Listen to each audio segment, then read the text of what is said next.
Bien amigos, en la presentación del video número 2 nos habíamos quedado analizando el tema de la presentación razonable.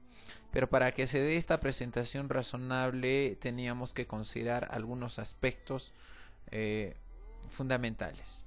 ¿Qué implicaba? Uno, que se seleccione y aplique las políticas contables de acuerdo con la NIC 8, políticas contables, cambios en las estimaciones contables y errores. En la NIC 8 se establece una jerarquía normativa a considerar por la gerencia en ausencia de una norma o interpretación que se aplique específicamente a una partida. Uno, tenemos necesariamente el tema de razonabilidad está asociado al hecho de que seleccionemos y apliquemos políticas contables. En la práctica, la política contable es definida por el conjunto de principios, normas, reglas, bases que rigen el proceso de presentación y preparación de información financiera. Más adelante, cuando analicemos el tema de la NIC 8, vamos a hablar acerca de esta jerarquía y de este orden predeterminado para elegir una política contable. B. Presente la información incluida la referente a las políticas contables, de manera que sea relevante, fiable, comparable y comprensible. La información tiene que estar presentada y también referida al tema de políticas contables. Por eso es que nosotros tenemos específicamente una nota a los estados financieros en la cual nos referimos a este tema de manera especial, ¿no? C.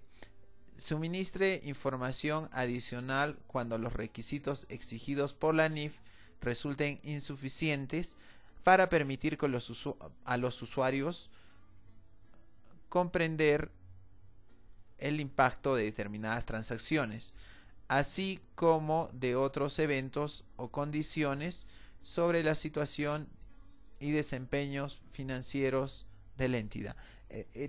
Una de las características básicas del tema de razonabilidad también está vinculado al hecho de la flexibilidad.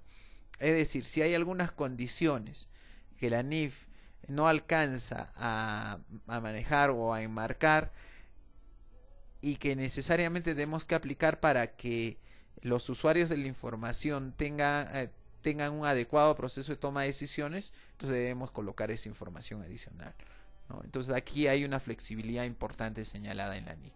Bien, vamos a proseguir a analizar los supuestos en los cuales se basa en la formulación de estados financieros. El primero es la hipótesis de negocio en marcha. Al elaborar los estados financieros, la gerencia evaluará la capacidad que tiene la entidad para continuar en funcionamiento.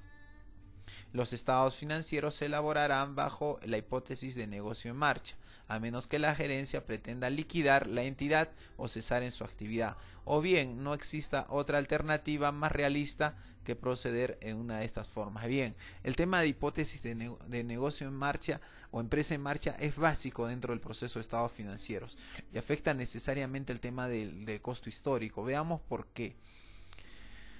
Si nosotros supiéramos que la empresa mañana va a cerrar, ¿realizaríamos operaciones a crédito? ¿Venderíamos al crédito? No lo haríamos, ¿no es cierto? Lo haríamos al contado.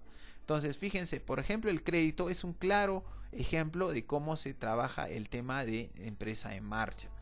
Entonces, nosotros vamos a tener cuentas por cobrar y cuentas por pagar siempre y cuando sepamos que la empresa está bajo la hipótesis de empresa en negocio en marcha.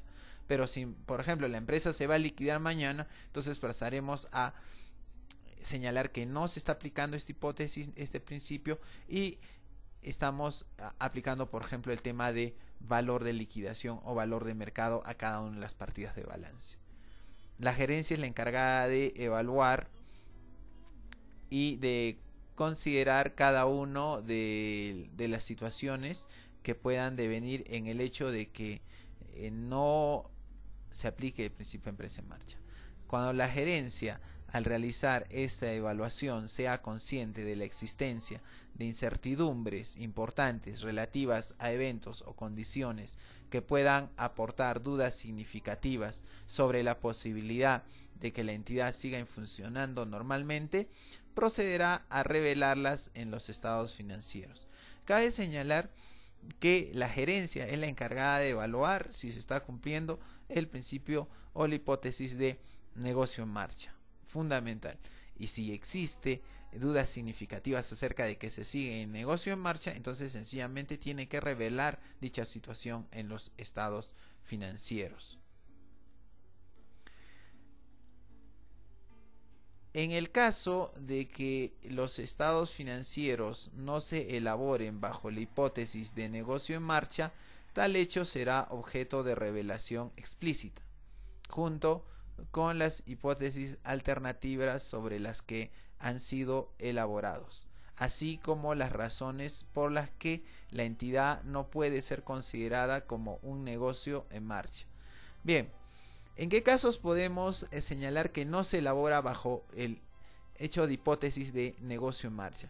Es básicamente, por ejemplo, cuando una empresa se va a liquidar, o una empresa va a cesar, o una empresa ya no va a seguir realizando sus operaciones. Entonces, el hecho de que tengamos activos pasivos y por diferencia patrimonio neto va a tener que colocarse ya no a un costo histórico, a un costo de adquisición, producción o ingreso al patrimonio, sino que vamos a tener que colocar el tema de valor de mercado. Pasamos a otro punto, la base contable de acumulación o devengo. Salvo en lo relacionado con la información sobre los estados de flujos de efectivo, la entidad elaborará sus estados financieros utilizando la base contable de acumulación o devengo. Bien, cabe señalar que existen dos bases de contabilización claramente señaladas. Una de ellas es la base del devengado o acumulación y la otra es del efectivo o percibido. La base del acumulado o devengado afecta el balance general, el estado de ganancias y pérdidas y el estado de cambios de patrimonio neto, mientras que la base del percibido o efectivo afecta el estado de flujo de efectivo.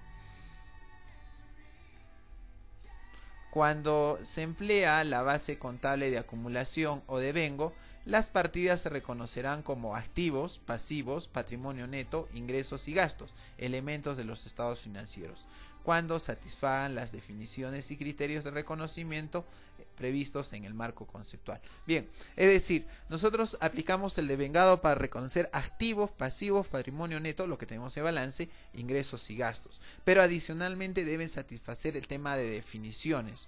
Por ejemplo, en el caso de la NIC, más allá del marco conceptual, también lo que señala la NIC número 18. Bien, pasamos a otro punto importantísimo. El tema de la uniformidad en la presentación. Cuando comenzamos el análisis de la NIC 1 en el primer video señalábamos el tema de comparabilidad y era necesario hablar de comparabilidad porque la uniformidad en la presentación permite que ésta sea comparable y que se pueda tomar decisiones. La presentación y clasificación de las partidas en los estados financieros se conservará de un periodo a otro, a menos que tras un cambio en la naturaleza de las actividades de la entidad o una revisión de sus estados financieros, se pone de manifiesto que sería más apropiado otra presentación o clasificación, tomando en consideración los criterios para la selección y aplicación de políticas contables en la NIC 8. Bien, debe ser todo aplicado de manera uniforme, salvo que haya una situación más apropiada de presentar, ¿no? Para ello, nosotros junto a la gerencia debe aplicar la NIC 8 para seleccionar la política más adecuada. Y también debemos de considerar otro aspecto, que se cambie una política contable en caso de que una norma de interpretación requiera un cambio en la presentación. Ese caso típico, por ejemplo, aquí en Perú, en el año 1998 entró en vigencia la NIC número 12, puesto a la renta, y aplicaba el método del pasivo del balance general, pero para ya el 2000 aplicábamos el método del pasivo, perdón, del 98 al 2000 aplicábamos el método pasivo del estado de ganancias y pérdidas, y para el caso del 2000 ya para ahora aplicábamos el método del pasivo del balance general. Entonces eso ha cambiado nuestra forma de tratar y de contabilizar el tema del impuesto a la renta corriente y diferido, ¿no? Entonces son hechos importantes que debemos de considerar dentro del tema de uniformidad. Con ello estamos terminando el presente video y esperamos que nos sigan acompañando en la siguiente parte, en la cual comentemos más cosas acerca de la NIC número 1. Muchas gracias por su atención.